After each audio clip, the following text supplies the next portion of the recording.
È una Sardegna fredda e oscura quella raccontata in La coda del diavolo, il nuovo film con Luca Argentero, Francesco Acquaroli e Cristiana Dell'Anna, attualmente in onda su Sky Cinema. Il film, diretto da Domenico De Feudis e tratto dall'omonimo romanzo di Maurizio Maggi, esplora il lato più inquietante e misterioso dell'isola. Tra le location principali spiccano Porto Rotondo, Cala Moresca, Aggius e Tempio Pausania, trasformati in scenari drammatici che amplificano la tensione della storia. Luca Argentero interpreta Santemoras, un ex poliziotto diventato guardia carceraria, accusato ingiustamente dell'omicidio di un uomo colpevole di aver seviziato una ragazza. Inseguito dal commissario Tommaso Lago e affiancato dalla giornalista Fabiana Lai, Sante si lancia in una fuga disperata, decisa a svelare la verità e fermare una catena di delitti prima che altre giovani vite vengano spezzate. Il regista Domenico De Feudis, già noto per Il legame, utilizza la Sardegna come un vero e proprio personaggio della storia.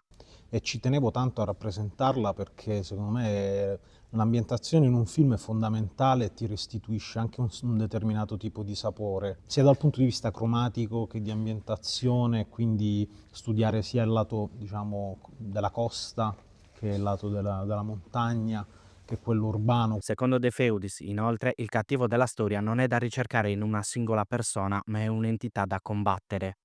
Che è anche un po' come nella realtà, cioè non esiste il bianco e il nero, esistono le sfumature di grigio, quindi mi piaceva l'idea di non avere il cattivone o l'antagonista, come dire, da sconfiggere alla fine, mi piaceva più l'idea di trasmettere questo tipo di sensazione dove effettivamente molto spesso il male delle cose non termina mai, purtroppo.